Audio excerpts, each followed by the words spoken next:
সঠিক সময় ভোটার তালিকা বের করানোর দায়িত্বটা ইলেকশন কমিশনের সাথে সাথে তৃণমূল পরিচালিত রাজ্য সরকারের বেশি।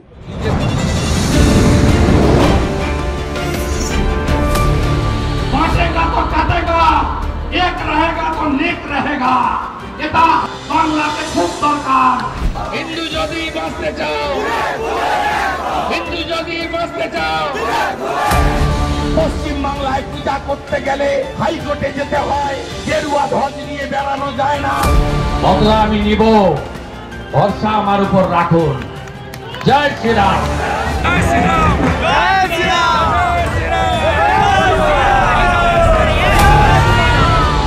৬৫% হিন্দুকে এক করেছিলাম।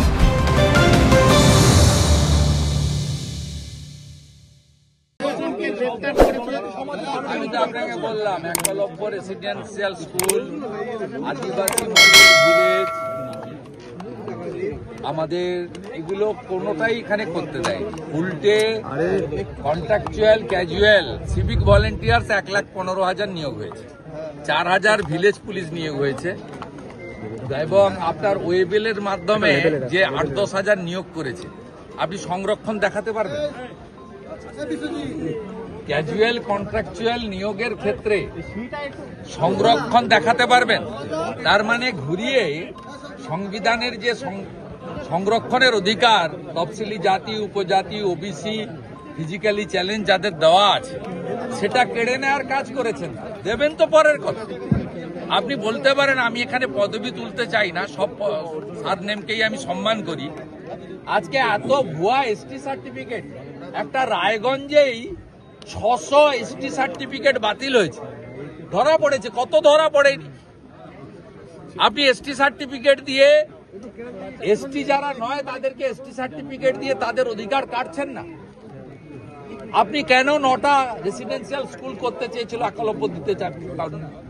আপনি কেন ৭৫টা আমাদের আদিবাসী জনগোষ্ঠীর গ্রামকে মডেল ভিলেজ করতে চায় ভারত সরকার?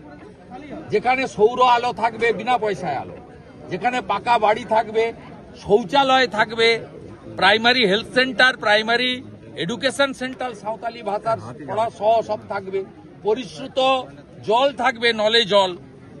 আপনি সেখানে করতে দেননি কেন?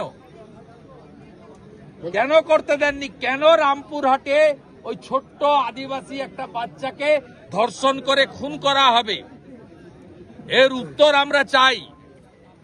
পশ্চিমবাংলার আদিবাসী সমাজকেও ঐক্যবদ্ধ হওয়ার আবেদন করব, কারণ দ্রৌপদী মুর্মু মহোদয়কে রাষ্ট্রপতি করার মধ্য দিয়ে নরেন্দ্র মোদীজি সর্বোচ্চ চেয়ারটা আদিবাসী সমাজকে দিতে চান। এটা প্রমাণিত হয়ে গেছে, এটা মুখের কথা বা ভাষণ নয়। রাজ্যপাল বলছেন যে ব্যালটে ভোট করতে হবে এই রাজ্যে, বুলেটে নয়, এবং দুর্নীতি এবং সন্ত্রাসকে সরিয়ে রেখে যদি নির্বাচন হয় তাহলেই। উনি দীর্ঘদিন আছেন, ৩ বছর হয়ে গেছে, উনি তো ওনার উপলব্ধি থেকে বলছেন।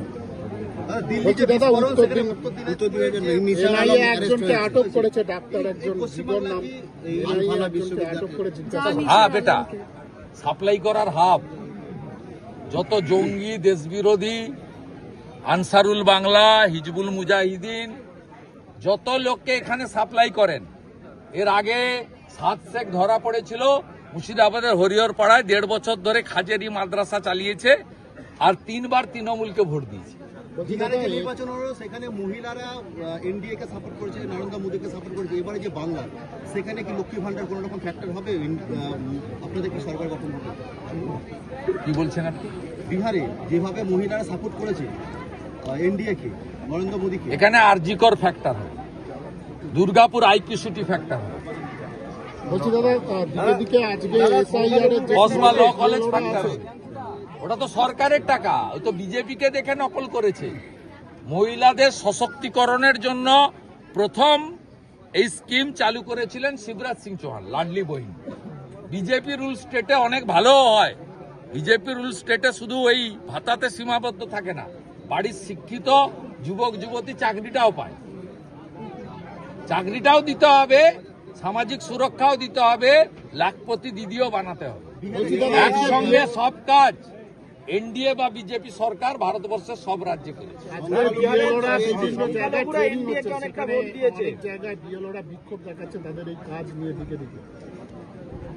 এসআইআর নিয়ে যে ফর্ম ফিল আপ চলছে, বিএলওরা যে কাজ করছেন, আজকে তাদের রাজ্য সরকার অসহযোগিতা করছে। রাজ্য সরকার অসহযোগিতা করছে বলে বিএলওদের উপর কাজের লোড হচ্ছে। এক একটা এন্ট্রি করতে 20 মিনিট সময় লাগে। রাজ্য সরকার এসআইআর এর বিরোধী। যে কাজটা আপনার বিহারে 4 মাসের জন্য 1000 ডাটা এন্ট্রি অপারেটর নিয়েছিল নীতিশ কুমারজির সরকার, 4 মাসের জন্য কন্ট্রাকচুয়াল। এখানে ইলেকশন কমিশন থেকে অনেক আগে প্রপোজাল পাঠালেও মমতা ব্যানার্জির নির্দেশে অর্থ দপ্তর মঞ্জুরি দেয়নি ডাটা এন্ট্রি অপারেটরদের জন্য। তার জন্য বিএলওরা অসুবিধায় পড়ছে। দেখুন, আমাদের বিজেপির কোনো তাড়াহুড়া নেই। 7ই ফেব্রুয়ারি ভোটার লিস্ট না বেরোলে ভোট হবে না, আর ভোট না হলে 5ই মে 2026 রাষ্ট্রপতি শাসন কাউকে চাইতে হবে না, সংবিধান অনুযায়ী হয়ে যাবে। অতএব সঠিক সময় ভোটার তালিকা বের করানোর দায়িত্বটা ইলেকশন কমিশনের সাথে সাথে তৃণমূল পরিচালিত রাজ্য সরকারের বেশি, বিজেপির নয়।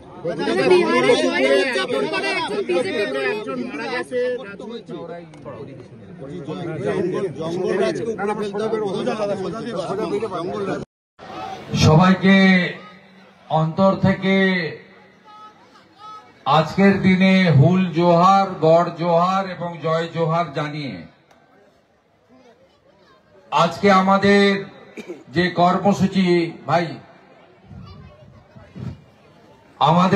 কর্মসূচি ছিল, এখানে ভগবান বিরসা মুন্ডার নবনির্মিত যে মূর্তি, তার শ্রীচরণে পুষ্পার্ঘ নিবেদন করে ভক্তিপূর্ণ প্রণাম নিবেদনের মধ্য দিয়ে এই মূর্তি উন্মোচিত করা, সেটা আমরা করেছি। আমাদের মূলবাসী জনজাতি আদিবাসী সমাজের এই এলাকার যারা প্রবীণ নাগরিক রয়েছেন, যারা মোড়লরা আছেন, তাদের শ্রদ্ধা জানিয়ে তাদের চরণ ধৌত করে আমরা আশীর্বাদ নিয়েছি।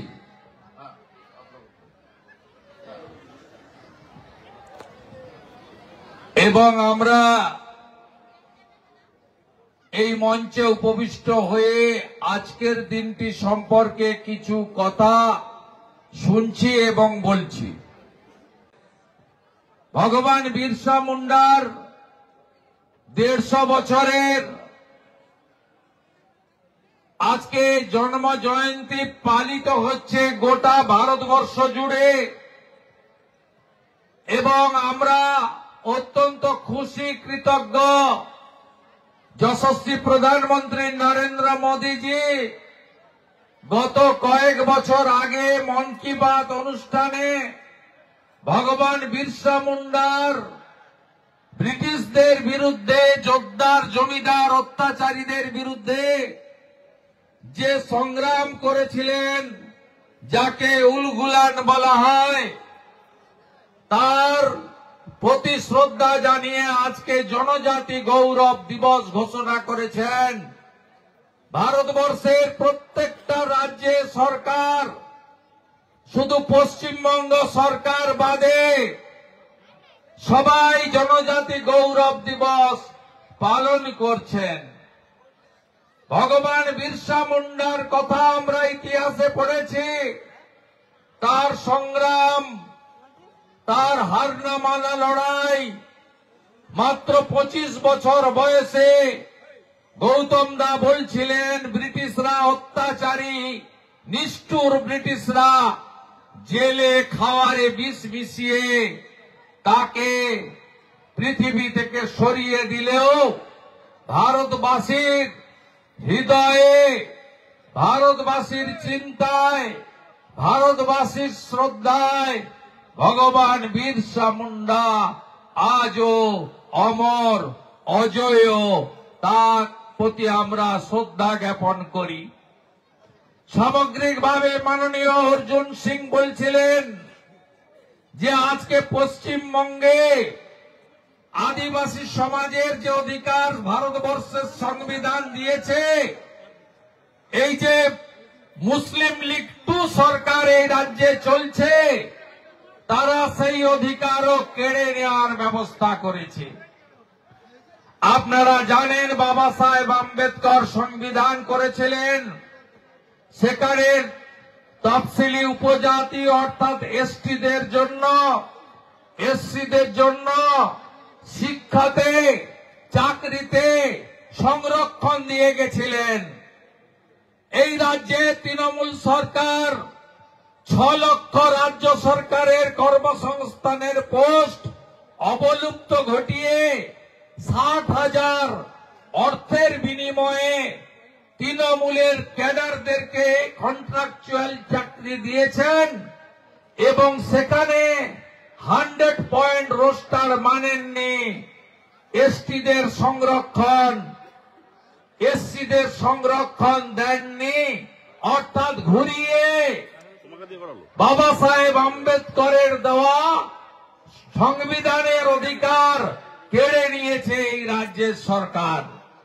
শুধু তাই নয়, আপনি অবাক হয়ে যাবেন, এই রাজ্যে হাজারে হাজারে লাখে লাখে ভুয়া এসটি সার্টিফিকেট দিয়ে যেটুকু সুযোগ এসসিদের ছিল তাও কেড়ে নেওয়ার কাজ এই রাজ্যের আদিবাসী বিরোধী সরকার করছে।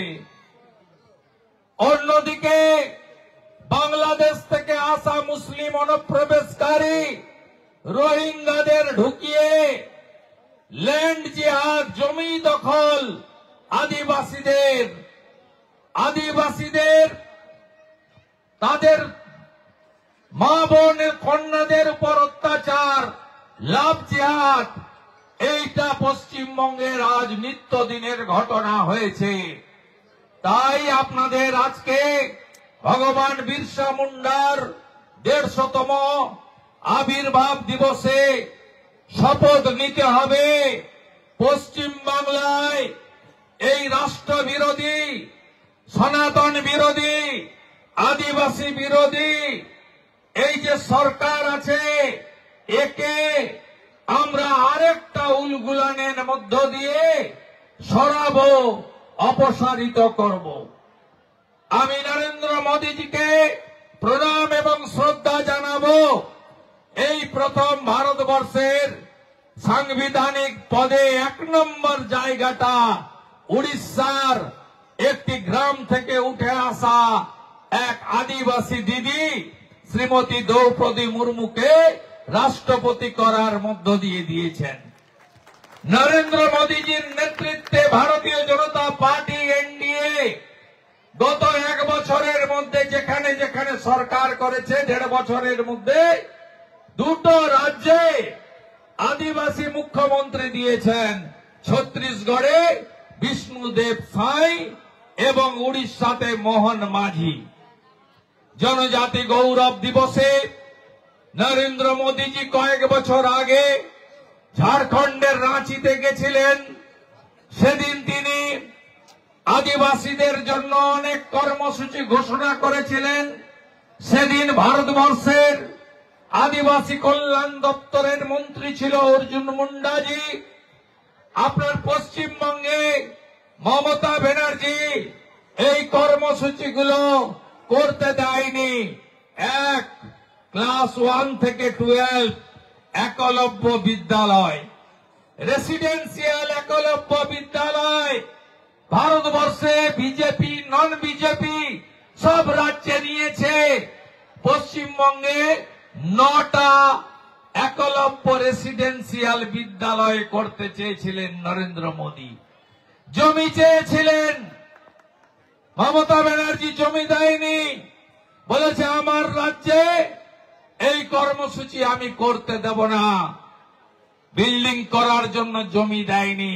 চলে যান ঝাড়খণ্ডে, উড়িষ্যাতে, চলে যান বিহারে, আসামে, ত্রিপুরাতে, দেখবেন আদিবাসী বাড়ির এই ছোট ছোট বাচ্চাগুলো তারা এই বিদ্যালয়গুলোতে থাকে, পড়াশোনা করে, তীরন্দাজি শেখে, ফুটবল, হাডুডু, কবাডি খেলা শেখে, সাঁতার কাটে।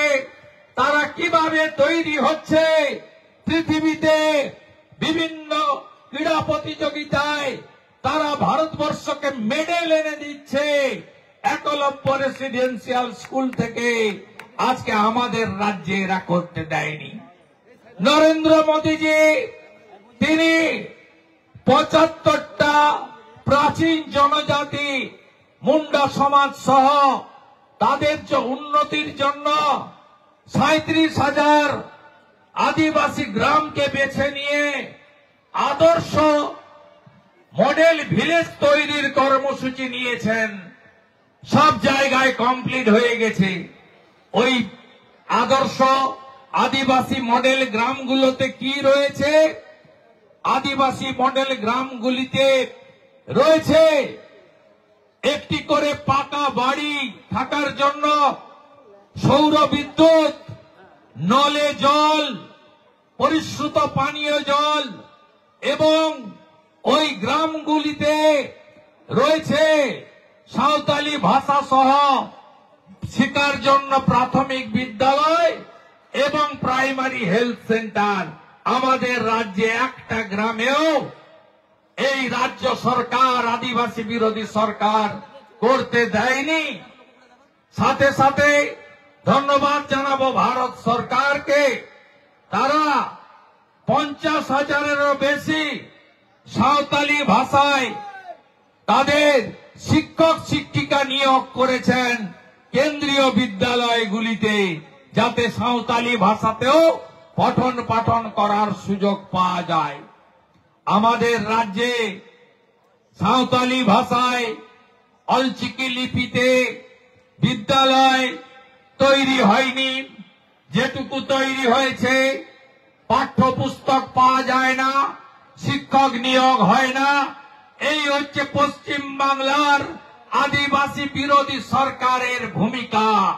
তাই ভগবান বিরসা মুন্ডার জন্ম জয়ন্তীতে আর একবার উলগুলানের মধ্য দিয়ে আমরা এই রাজ্যে প্রকৃত পরিবর্তন আনার শপথ নিব, যে পরিবর্তনে মূলবাসী জল জমি জঙ্গলের রক্ষাকর্তা আদিবাসী সমাজকে ভারত সরকার, রাজ্য সরকার যৌথভাবে তাদের শিক্ষা, তাদের কর্মসংস্থান, সংবিধান প্রদত্ত অধিকারগুলো আমরা ফিরিয়ে দিয়ে তাদের প্রাপ্য অধিকার দিয়ে আমরা মর্যাদা দিতে পারি। এটাই হোক আজকের দিনে আমাদের জনজাতি গৌরব দিবসে আমাদের অঙ্গীকার, আমাদের শপথ। সবাই ভালো থাকবেন। সবাইকে জোহার জানিয়ে আমার কথা শেষ করলাম। ভারত মাতা কি, ভারত মাতা কি। ভগবান বিরসা মুন্ডা জিতকার, ভগবান বিরসা মুন্ডা জিতকার, সিধু মুর্মু জিতকার, কানু মুর্মু জিতকার। জনজাতি গৌরব দিবস পালন করুন, জনজাতি গৌরব দিবস পালন করুন, জনজাতি গৌরব দিবস পালন করুন। ভারত মাতা কি, ভারত মাতা কি, ভারত মাতা কি।